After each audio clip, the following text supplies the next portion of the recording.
최근에 빌라 전세 사기 문제로 부동산이 굉장히 떠들썩했는데요. 네. 그래서 아파트 전세 사기도 같이 영향을 받는 거 아닌가 해서 월세가 더 안전하지 않을까 이렇게 생각하셨던 분들이 꽤 많습니다. 근데 갑자기 시장 흐름이 좀 바뀌었다고 하더라고요. 전세 수요가 많아서 가격이 많이 오르는 그런 전세 대란이 일어나고 있는데 지금 전세 시장 어떻게 보고 계신가요? 전세 대란 가능성이 있는데 우리가 구분해야 될 게 아파트하고요. 비아파트를 좀 나눠야 됩니다, 이제.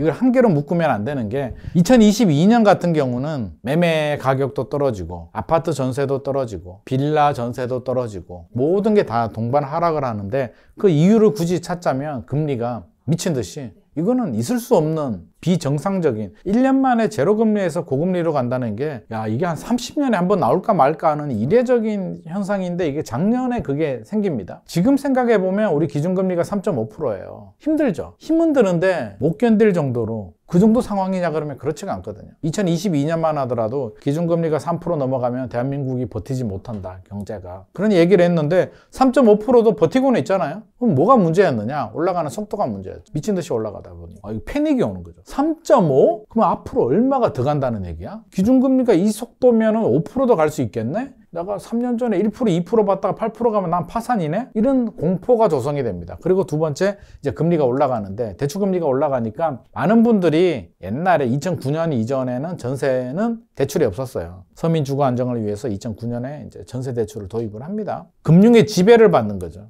우리가 집을 가면 집주인들 집에 아마 안방 정도만 집주인 거고 거실하고 아마 화장실은 은행 집이죠. 그동안에는 저금리였기 때문에 별로 표시가 안 났어요. 당연히 그래도 유리하죠. 전세 가격이 쭉쭉쭉쭉 올라갑니다. 작년에 이제 금리가 오르다 보니 1년 만에 2배가 올라요. 매매하고 전세가 다른 시장이 매매는 줄다리기 게임이에요. 매도자 집을 사려는 매수자 간의 줄다리기 게임. 이게 뭐의 게임이냐면 이 게임에서 지면 매덕이 날아가거든요. 집주인이 지면 집주인은 가격을 내려야 되고요. 집을 사려는 매수자가 지면 집값을 올려줘야 돼요. 이거는 몇 천만 원에서 매덕이 그냥 왔다 갔다 해, 순식간에.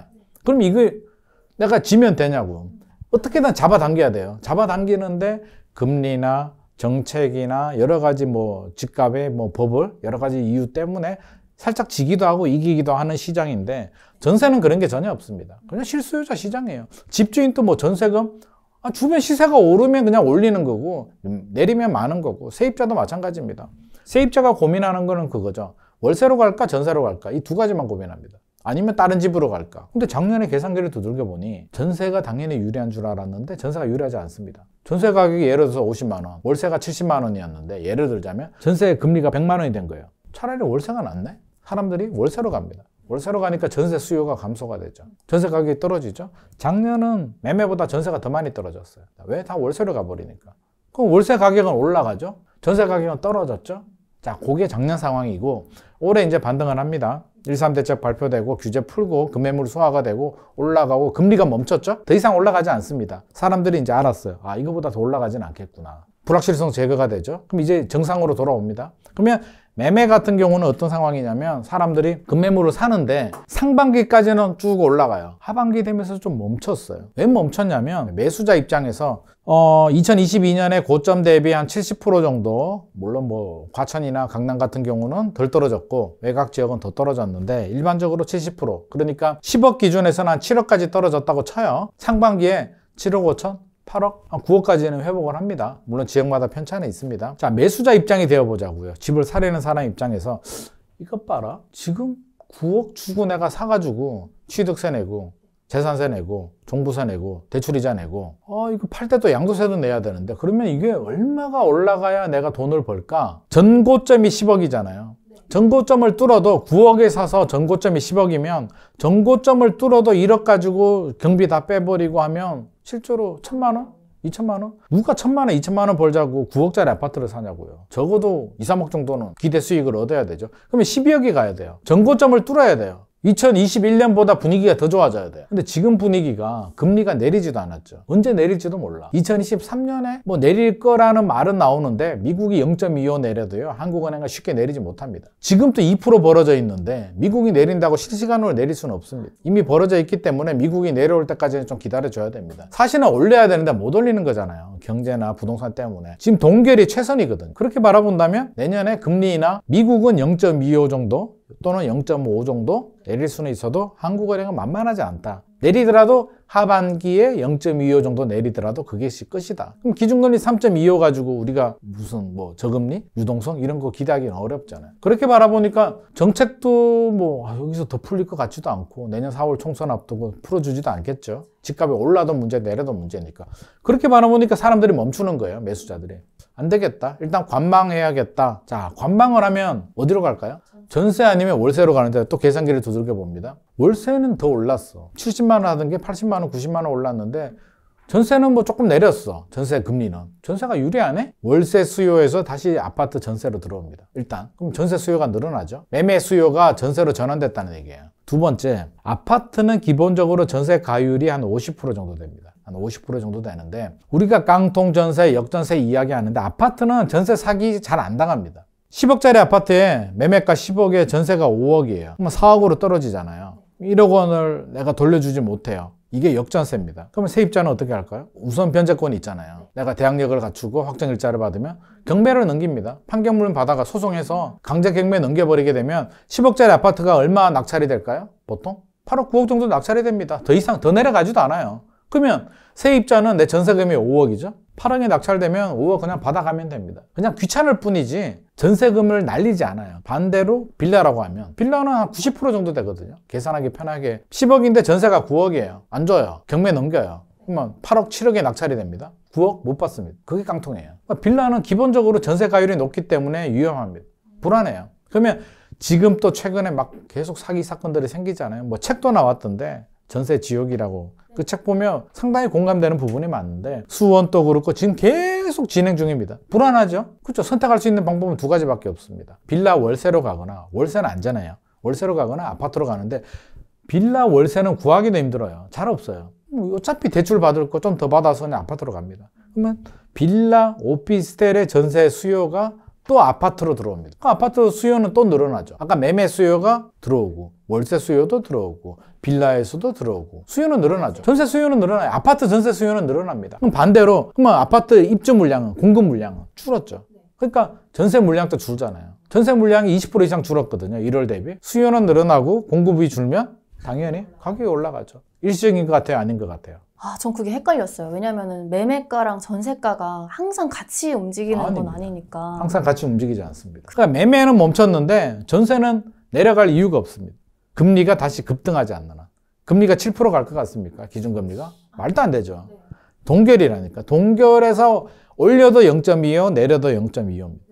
그러면 더 이상 이게 영향을 주지 않아요, 시장에. 그러면 전세 수요들은 수요는 늘어나는데 공급은 줄잖아요. 전세 가격이 올라갑니다. 이게 정상이에요. 2022년이 비정상, 지금이 정상입니다. 과거 사례를 보면 2011년, 12년, 13년, 14년 이때 서울의 아파트 시장 굉장히 힘들었거든요. 힘들었는데 전세 가격은 계속 오릅니다. 아니 불안한데 살 수는 없잖아요. 관망은 어디서 하냐고요. 전세 가서 관망해요. 그러니까 전세는 올라간다니까요. 공급 물량은 줄죠. 미분양이 늘어나니까 건설회사들이 줄여요. 공급 물량은 주는데 수요는 늘어나니까 전세 가격이 올라갑니다. 그러면 2016년까지 전세 대란이었거든요. 2016년부터 이제 매매 가격이 올라가잖아요. 이게 시차가 있다는 거지. 전세 가격이 오르면 매매 가격이 올라가요. 밀어 올려요. 올라가는데 그게 실시간으로 오르는 게 아니라 언젠가기 때문에 지금 오르는 전세 가격이 내년에 매매 가격을 밀어 올리지는 않습니다. 그러면 한 3년 후? 뭐 그럴 가능성이 높습니다. 과거 사례를 보면. 물론 뭐 상황에 따라서 내년에 밀어 올릴 수도 있는데 일단은 그게 실시간으로 싱크해서 이렇게 움직이지는 않을 수도 있다. 그런 말씀. 매매가랑 전세가 차이가 좀 적을 때 갭 투자하시는 분들 많잖아요. 그럼 갭 투자가 늘어나죠. 그러면서 이제 매매 시장이 서서히 회복을 합니다. 이게 뭐 극단적으로 하루아침에 막 올랐다 내렸다 이렇게 되진 않습니다.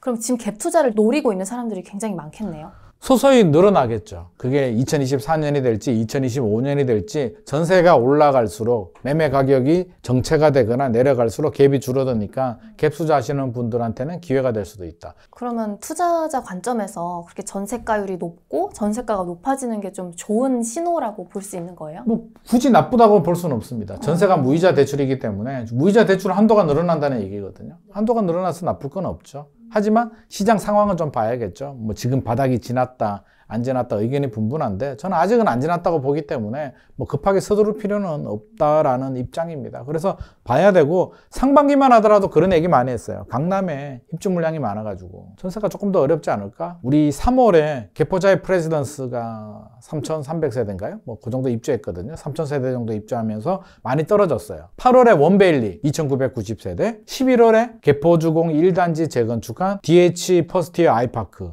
야, 물량이 이 정도 나오면 더 떨어지지 않을까라고 했는데 생각보다 떨어지지 않습니다. 왜 그럴까요? 보통 입주장은 한 6개월 전부터 시작을 하거든요. 6개월, 8개월 전부터 세입자를 구하는데 개포자의 프레지던스 같은 경우는 이제 3월에 입주를 합니다. 2023년 3월. 그러면 2022년 8월부터 이제 입주장이 시작이 되는데 그때 공교롭게도 이제 입주 물량들은 나오죠. 전세를 구하는 물량들은 나오는데 8월부터 금리가 이제 본격적으로 올라가면서 매매 전세가 다 떨어집니다. 이게 맞물리는 거죠. 입주 물량이 나오는데 가격은 떨어져요. 전체적으로 금리가 오르니까 패닉이 온 거예요. 개포 쪽 전용 84 새 아파트가 개포자의 프레지던스 입주장 시작되기 전 6월, 7월 이전 가격을 보면 17억, 18억 정도 했거든요. 올 초가 이제 정점이었잖아요. 바닥이었잖아요. 올 초에 11억에서 13억까지 떨어졌습니다.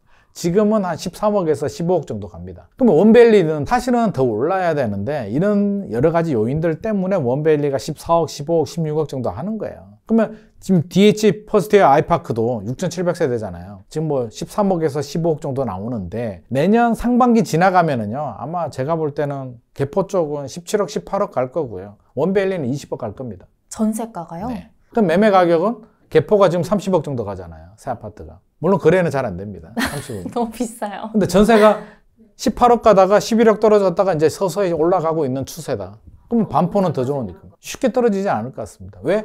매매 시장이 지금 약간 정체 국면? 보합이잖아요. 이 보합이 다시 대세 상승이 되기에는 저는 시간이 조금 더 필요하다고 보거든요. 그러면 시장의 수요자들도 마음이 똑같습니다. 아니 관망을 하고 싶은데 아파트에 가서 전세로 가서 관망을 하지 사서 관망할 수는 없는 거잖아요. 불안하죠. 제가 과거 사례 자꾸 말씀드리잖아요. 2011년, 12년, 13년, 14년, 15년, 16년 전세는 계속 강세였다. 근데 매매는 약세였어요. 어느 순간 이제 터닝되는 시점이 옵니다. 서서히 갭 투자들도 늘어나고 또 집값 받아오면 정부는 또 규제를 풀죠. 그래서 시간은 좀 필요한데 일단 아파트 전세는 위기는 끝났다. 오를 일만 남았다. 제가 볼 때는 금리가 다시 2배로 오르지 않는 한 2배로 오르면 전세 내려갈 수도 있다. 아니 2배 오르면 방법이 없죠 또. 방법이 없긴 하죠. 네. 근데 2배 오르면 뭐 전세뿐만 아니라 다 그때는 집도 못 살 것 같은데요. 근데 2배 오르는 거는 진짜 극단적인 경우고요. 차라리 그냥 2배 올랐으면 저는 좋을 것 같습니다. 그냥 폭락해버리면 좀 주워 담으려고. 금리 말고도 네. 전세가 좀 떨어지는 요인이 있을까요? 전세는 입주 물량이 많을 때 떨어집니다. 금리하고 입주 물량이 두 개가 영향을 주는데 작년 2022년은 이제 금리가 비정상적으로 올랐고 일반적으로는 입주 물량 때문에 지금 또 강남 쪽에 입주 물량이 있기 때문에 이 정도 가격인 겁니다. 입주 물량이 없었으면 더 빨리 올라갑니다. 헬리오시티 9,510세대 입주할 때 2018년 하반기 그때 전세 가격이 많이 떨어졌거든요. 전용 84가 4억 몇천 5억까지 떨어졌었거든요. 원래는 어느 정도여야 되는 거예요? 매매 가격이 최고점이 23억 8천이었고요. 올 초죠. 올 초나 작년 말에 16억까지 떨어졌었거든요. 헬리오시티가 입주 물량이 나올 때는 떨어졌다가 6개월 지나니까 다 회복을 하더라고요. 일시적으로 공급 물량이 많이 나올 때는 그때 흥분하면 안 된다. 저렴한 전세인 줄 알고 들어가면 2년 후에 엄청나게 올려줘야 돼요. 이런 게 신도시들이 입주할 때 발생합니다. 신도시가 입주할 때 이제 물량들이 엄청나게 나오잖아요. 새 아파트들 엄청나게 지어대니까 신도시는 한 1년에서 2년 정도 약세입니다. 전세 가격이 속된 말로 똥값이 돼요. 뚝 떨어집니다. 그때 저렴하다고 들어간 사람들이 2년 후에 피눈물 흘립니다. 2년 후 되면 정상화가 되거든요. 뭐 예를 들어서 한 5억짜리 매매가인데 전세는 1억, 2억에도 막 형성이 돼요. 터무니없이. 그때 들어갔다가 2년 후에는 1억, 2억씩은 그냥 다 올려줘야 되거든. 그러니까 전세 가격이 떨어졌다고 박수칠 일은 아니다. 결국에는 너무 오래 전세 거주하게 되면 결국에는 인플레이션 방어도 못한다. 내 집 마련해야 된다. 단 전략적으로 전세에 거주할 수는 있겠죠. 청약을 위해서 준비 단계에서 전세 거주할 수는 있으나 매매에 대한 관심을 꺼버리고 전세를 10년 정도 살아버린다는 거는 굉장히 리스키하다. 인플레이션 방어를 못합니다. 어쨌든 지금 부동산 시장 분위기나 뭐 금리 때문에 사람들의 공포가 조성이 돼서 매매 수요가 전세 수요로 많이 돌아섰고 결국에 그게 전세 시장에 급등이 왔다라고. 급등이라고 말하면 안 되죠. 떨어진 게 그래요? 얼마 안 돼요. 정상화로 가는 과정이다. 아니 개포 쪽이 17억 18억 가다가 11억 13억 떨어졌다가 이게 14억 15억 가니까 올랐대. 집주인들 입장에서는 아니잖아요. 아직도 내려와 있는 거예요. 그러니까 이게 정상으로 가는 과정이고, 급등이라고 한다면 과거 수준 17억, 18억에서 더 올라가서 20억 이상 가면 그걸 급등이라고 이야기를 해야죠. 어쨌든 시장이 좀 안정될 때까지 좀 관망하고 기다려보자. 하지만 전세보다는 내 집 마련이 더 좋다. 내 집 마련은 하긴 해야 됩니다. 근데 시점이 타이밍이 문제예요. 그럼 본인이 이제 타이밍 계산을 해야 되겠죠. 좀 공격적인 분들 좀 미리 들어가실 수도 있고, 아닌 분들은 기다렸다가 혹시라도 더블 DB 오면 더블 DB 왔을 때, 어떻게 보면 올 1월 가격이 괜찮았어요. 12월, 1월이 고점 대비 70% 수준이었기 때문에 고점 대비 70% 수준까지 떨어지면 혹시라도 2차 하락 더블 DB 오더라도 고점 대비 70% 수준이면 괜찮습니다. 10억짜리가 7억 정도, 30% 하락, 그러니까 70% 수준까지 내려오는 게 일반적으로 폭락입니다. 더블 딥 2차 하락이 오더라도 그 정도, 더 떨어지더라도 6억 5천 정도. 많이 떨어져서 6억이다. 그러면 7억 수준에 들어갔는데 더 떨어지면 6억이잖아요. 올라가면 한 5억 올라갈 수도 있죠, 앞으로. 그러니까 내려있는 것보다 올라갈 확률이 높아질 때 그 정도 기준에서 잡으면 될 것 같고요. 고점 대비 30% 정도 떨어진지를 보고, 두 번째는 우리가 1차 하락이 있었잖아요. 1차 하락 가격을 딱 체크를 한 다음에 요 가격대 정도. 그리고 하나 더 힌트를 드리면 2020년, 2021년에 버블이 많이 생겼거든요. 그러면 2019년 정도 가격, 금리가 예를 들어서 미친 듯이 올라가지고 한 번 더 폭락을 합니다. 그럼 얼마나 떨어질지 모르겠으면 이 세 가지 기준. 고점 대비 30% 떨어졌느냐? 1번. 두 번째, 2019년 가격까지 내려왔느냐? 세 번째, 2022년 12월, 2023년 1월 가격까지 떨어졌는지, 세 개를 가지고 나름대로, 물론 지역마다 아파트마다 편차가 있으니까 이걸 가지고 나름대로 조합을 해서 기준을 한번 만들어 보시는 게 좋을 것 같습니다. 세 가지 기준 말씀을 해주셨는데 네. 어쨌든 타이밍이 중요하다라고. 그럼요. 그게 좀 아파트는 본질인 타이밍입니다. 거잖아요. 네. 근데 지금은 좀 타이밍이 아닌 것 같아요. 아직은 그래서 많은 사람들이 지금 관망으로 전세로 가고 있습니다. 4천만 원으로 열반 듣고 6개월 뒤에 했던 것 같아요. 지금은 한 1억 이상 수익을 봤던. 열반을 듣지 않았더라면 지금 어땠을 것 같아요? 아, 열반 듣지 않았으면은 하나, 둘, 셋. 안녕하세요. 저는 20대 후반 직장인 월천으로 활동하고 있습니다. 내 집 마련을 하려다 보니까 저는 종잣돈 한 5천만 원 정도 모은 상태였는데 서울 집값이 막 10억 이렇게 하는 거예요. 아, 진짜 수도권에서 집을 살 수 있을까? 10년 그냥 열심히 모으면은 대출 없이 집을 살 수 있지 않을까라고 생각을 했는데 그게 아니더라고요. 알려주는 사람이 아무도 없었어요. 좌절감을 되게 많이 맛봤던 것 같아요. 너바나님께서 그 얘기를 하세요. 우리는 열심히 사는데 그냥 열심히만 산다. 우리가 부자가 되는 길이 아니라 그냥 열심히만 살아가고 있다. 솔직히 말해서 저는 제 집 근처에 있는 집이 다 좋다라고 생각을 했는데 열반 들으면서 어떤 집을 사야 되는지 각이 좀 보이더라고요. 요거를 알아두면은 좋은 투자로 이어질 수밖에 없겠다라고. 내가 이거를 할 수 있는 사람일까에 대한 궁금증이 항상 많았었는데 앞에서 이끌어주시는 튜터님들도 계시고 같이 해주는 동료분들이 계시고 나를 또 신뢰하고 또 따라주시는 후배님들이 있다 보니까 나는 정말 할 수 있는 사람이고 나 혼자가 아니다. 내가 가는 길이 맞구나라는 이런 확신이 점점 더 생기는 것 같아요. 열반은 제가 어떤 삶을 살아갈 수 있을지에 대한 그 로드맵을 다 그려주시고 같이 일구게 해주셔가지고 도움을 진짜 많이 받았고 저는 이 강의를 듣고 나서 제 인생이 진짜 많이 바뀌었던 것 같아요. 저는. 네. 만약에 경제적 자유의 꿈이 있다면 반드시 들어야 되는 강의다라고 말해주고 싶어요.